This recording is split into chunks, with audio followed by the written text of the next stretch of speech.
Generation Iron 2.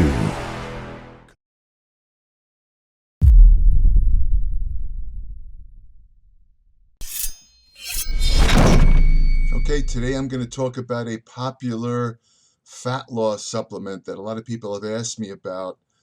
Fat loss supplements in general are controversial because there's a lot of claims made about them, and unfortunately, most of these claims don't bear witness to the truth.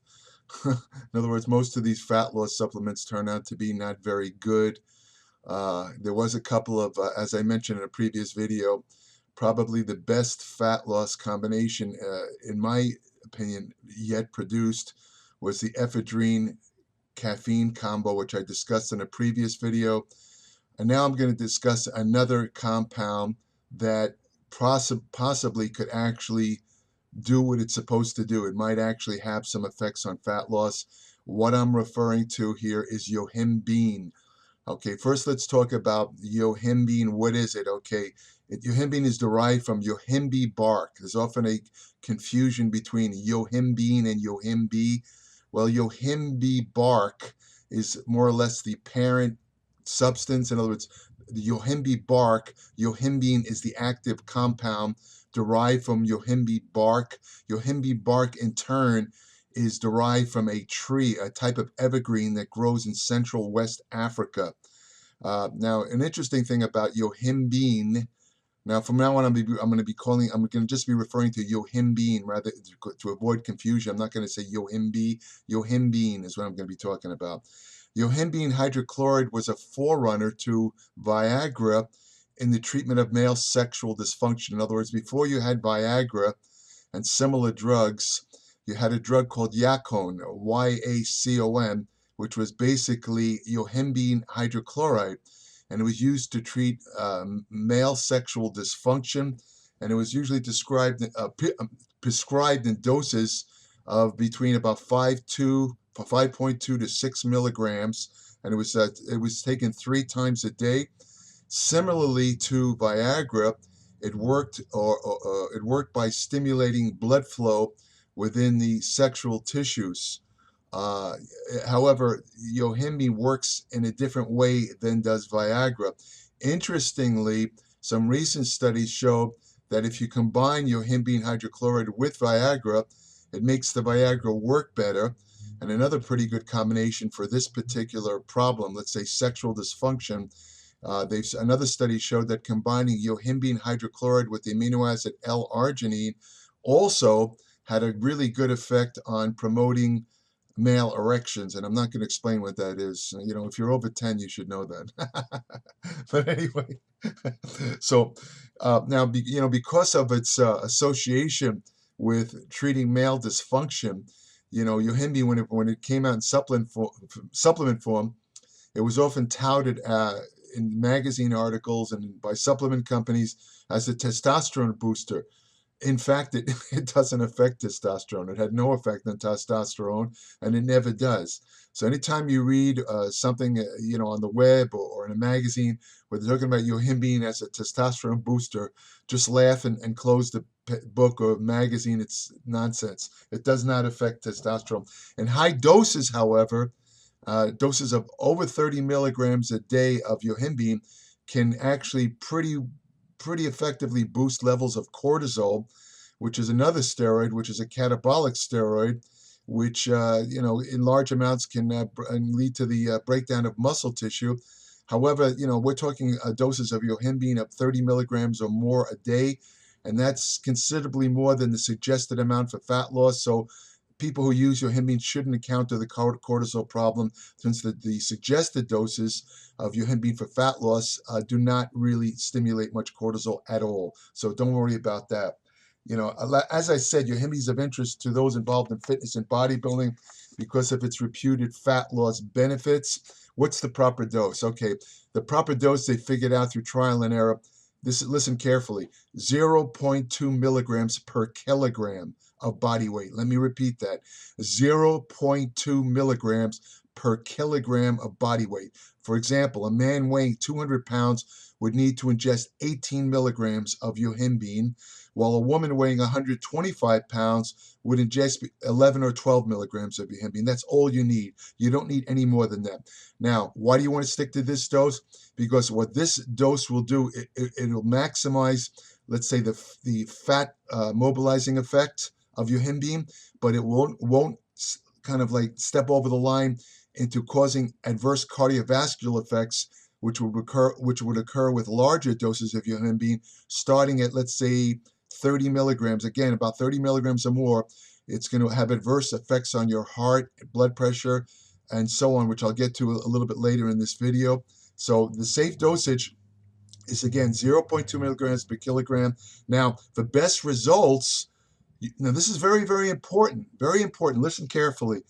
You have to ingest yohimbine on an empty stomach, 4 hours away from the nearest meal, 4 hours away. Because here's why. Any stimulation of insulin. Now, insulin can be stimulated, of course, by carbohydrates, and it can also be stimulated by amino acids. But any stimulation of insulin is going to completely negate the effects of yohimbine in promoting fat loss. In other words, it'll do nothing. If you take it with a meal or close to a meal, you're wasting your money. Yohimbine won't do a damn thing. It has to be taken on an empty stomach, at least 4 hours away from the nearest meal. Now, how does yohimbine work? Yohimbine works by inhibiting or blunting the activity of what they call alpha-2 adrenergic, it's hard to pronounce, adrenergic receptors. Adrenergic receptors, alpha-2, let's call them alpha-2 receptors, for crying out loud. But anyway, these alpha-2, you have two basic type of fat cell receptors. One are beta receptors, the other is alpha receptors, alpha-2 receptors, right? There's subclasses I'm not going to get into. That's only in the purview of biochemists. It's ridiculous to talk about all the subclasses of these various types of cell receptors. But the point, the important point, is that beta receptors tend to, when stimulated, they tend to cause fat cells to release fat, whereas the alpha-2 receptors tend to have an opposite effect, blocking the release of fat from fat cells. And you'll see how this really kind of is significant in a minute or two. So, now what happens is when you block the when you block the alpha-2 receptors, you get an increase in norepinephrine, which is classified as a catecholamine. It's the norepinephrine that actually causes the fat oxidation effect or the mobilization effect. And again, this involves a cascade involving something called cyclic AMP, adenyl cyclase. Again, I'm not going to get into the nuances because I don't think most of you would be interested in that. Suffice to say that when you block alpha-2 receptors, it's easier for your fat cells to release fat and burn them, particularly in certain areas of the body, which I will discuss. Well, I'll talk about it now. A lot of women complain about, the fat, they have a hard time reducing their fat around their hips and their butt and their upper thigh. And the reason for this is simple. In those particular areas of the body in women, the fat cells have a preponderance of alpha-2 adrenal cell receptors. In other words, what happens is the fat cells in those parts of a woman's body hold on to the fat. In other words, they're very, very stubborn. It's very hard. Women know this. They don't even have to be a scientist. They know, most women, it's very hard to burn fat in those areas of the body. And now that you know the reason, it has to do with these alpha-2 receptors. And the reason that alpha-2 receptors are like that has to do with the increase of estrogen produced in women's body. Now, there's a reason for that. Those parts of a woman's body, upper thigh, buttocks, hips, that's considered what they call sex-specific fat, and the body has evolved to hold fat in that area to ensure that there's an adequate amount of calories to promote the childbirth situation. In other words, it takes about 85,000 calories to produce a baby, and the human body has evolved to ensure that a woman always has enough fat to support childbirth. And unfortunately for modern women, this has become the bane of modern women, because the same fat that's there to basically help them have children also is very, very hard to get rid of. And now you understand why. Well, the good news is that some studies have shown that if you give women the suggested dose of Yohimbine, which I mentioned earlier, it will open up those fat cells in those hard to burn areas of the upper thigh, butt, and hips. In other words, women will be able to release the fat if they take the Yohimbine before exercise. And Yohimbine is active for about an hour, so they take it shortly before exercise because this fat burning effect or fat mobilizing effect only lasts for about an hour. That's something to keep in mind. Let's see what else. Concerning some science studies.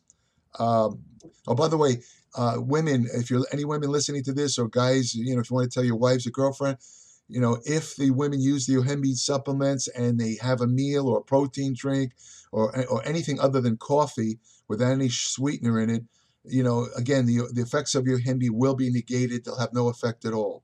None. So it has to be taken on an empty stomach. And again, the ideal time is before exercise. Like, let's say fasting before exercise, you take the Yohimbine, maybe a half hour before, and you'll definitely get a fat release effect. A couple of studies of Yohimbine. One study in which 20 soccer players were provided with 20 milligrams of Yohimbine. It was taken in 2 doses of 10 milligrams for 21 days. Now, these guys were already lean to begin with, but it showed that they reduced their average body fat. Taking the Yohimbine reduced their average body fat levels from 9.3 to 7.1%. Doesn't sound like much, but you have to understand these guys were soccer players who were already lean. They weren't even fat, and they still lost fat by taking Yohimbine. They didn't gain any lean mass. Nothing else changed except for the fat loss. Now, some animal studies show that Yohimbine might have a secondary effect in promoting fat loss by blunting appetite. In other words, by blunting your appetite, you'll consume less calories, and this will also aid the fat loss process. Now, as far as side effects go, large doses of Yohimbine, again, it's because of that norepinephrine. Norepinephrine, it's a stress hormone. It's also, norepinephrine, epinephrine. They're also known as the fight or flight hormones. In large amounts, these particular hormones can cause extreme anxiety and panic attacks. I remember talking to a martial artist in Gold's Gym years ago who wanted to, lose weight for a match, and he used Yohimbine. I don't know whether he probably used too much. He didn't tell me the dose, but this guy had a panic attack that was so severe he had to go to an emergency room. And this guy was in good shape. This guy didn't have a lot of body fat, but he wanted to use Yohimbine to drop some body fat, probably took too much, wound up getting a severe panic attack. He told me he thought he was losing his mind. He went to the emergency room. They gave him some, what they call diazepam. I can't even remember the actual drug name for it, but basically it's a relaxant, and he was okay. So that's basically the cure for that. Again, these panic attacks and extreme anxiety are due to this huge release of norepinephrine caused by Yohimbine blocking the alpha-2 receptors, as I mentioned earlier. And by the way, Yohimbine is definitely not, do I have to say this? Yohimbine is not recommended if you already have bipolar illness. Bipolar illness involves gradually going from severe depression to extreme mania. If you take Yohimbine, you're going to be extremely manic, very, very, very dangerous, very bad. Do not take it with bipolar illness. In fact, the National Institute of Health strongly suggests that anybody with any type of mental illness should not go near Yohimbine because of this, again, norepinephrine effect. Because people with mental illnesses already have imbalances of brain neurotransmitters, and Yohimbine will accentuate that. Not good, not good. As Donald Trump would say, not good, not good. When used in combination with ephedrine, now there's another thing. A lot of people, in fact, I was just shown a supplement by a fitness competitor at Gold's Gym the other day, and she asked me what I thought about it. And the first thing that caught my eye was that this supplement contained both ephedrine and Yohimbine. It only contained a small amount of Yohimbine. If I remember, it was 5 milligrams. But I don't think that your ephedrine and Yohimbine is a good combination to take, and I'll tell you why. Because when if you take it at rest, there's no problem. But if you take your ephedrine and Yohimbine before you work out, it definitely increases the strain on the heart when you're working out. Those two things taken together increase the workload on the heart. If you have anything wrong with your heart that you don't know about, it can be very dangerous to take Yohimbine and ephedrine before you work out.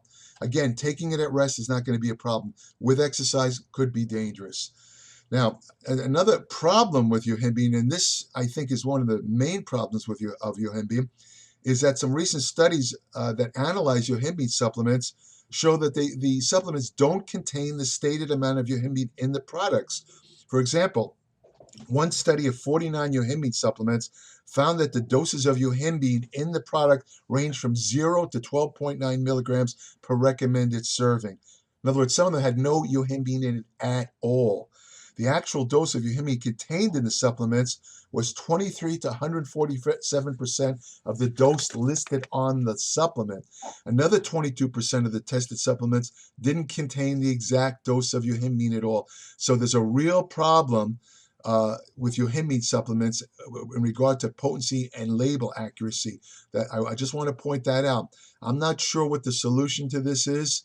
You might want to contact companies if you're considering using a Yohimbine supplement. You know, there's a good chance that many of the Yohimbine supplements that you buy might not contain any Yohimbine at all, or they might contain too much Yohimbine, which, like I say, can cause some mental problems, severe anxiety, panic attacks. So, you know, personally, honestly, speaking for myself, this would keep me from using Yohimbine because I don't like the fact that I don't really know what I'm buying. It bothers me. And, you know, this very, very, very difficult to verify this.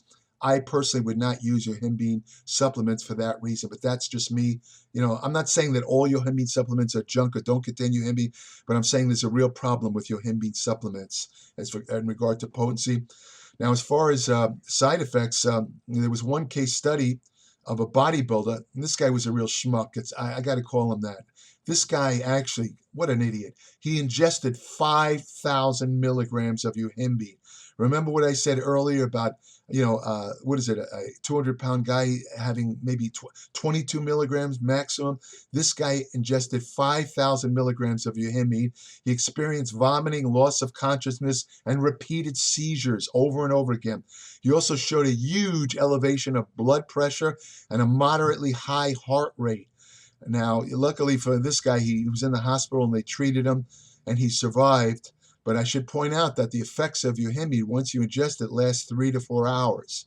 So again, you don't want to mess around with high doses of Yohimbine. As I also mentioned earlier, Yohimbine probably has a synergistic effect in promoting fat loss when ingested with caffeine. But if you have coffee, don't put in any sugar or anything that contains calories, you know, because it'll again negate anything that causes insulin. Is going to block Yohimbine. So keep that in mind. And by the way, there have been some studies showing that Yohimbine does not work at all. In fact, one study of 33 men who average age 42 who ingested up to 43 milligrams, that's a pretty hefty dose, 43 milligrams of Yohimbine for 6 months, they showed no fat loss effects whatsoever, zero, nothing, no change in body composition. However, this study did not mention when the Yohimbine was ingested. In other words, these guys might have taken it with meals. They might have taken it with something that contains calories, something that stimulates insulin. If they did that, that would explain why there was no effect. So that's about it for Yohimbine. Again, you know, it's up to you whether you want to try it, but beware that a lot of the Yohimbine supplements are mislabeled, fake. Some contain no Yohimbine at all. If you want more information on nutrition, supplements, the truth about supplements, exercise science, hormonal therapy, anti-aging research, fat loss research. I have some some articles coming up on very unique ways of reducing fat loss that have not been discussed previously or anywhere else. Subscribe today to my Applied Metabolics newsletter, www.appliedmetabolics.com. 40 to 50 pages every month, solid information, no advertisements. I'm not trying to push any supplements. I only tell the truth. I also add my 54 years of empirical experience in the gym and years of studying. It's all incorporated in my Applied Metabolics newsletter. So subscribe today. I guarantee you will learn something with every single issue. If you want a good friend, I don't know if you can hear my dog. He's rolling around the floor over here. I think he took some Yohimbine. But anyway, anyway, if you want the best friend you'll ever have, go to a shelter, adopt a dog. I love my dogs. I'll tell you, I don't get depressed because whenever I get depressed, my dogs cheer me up. I strongly suggest it. Take care. Hope you liked the video. Bye-bye.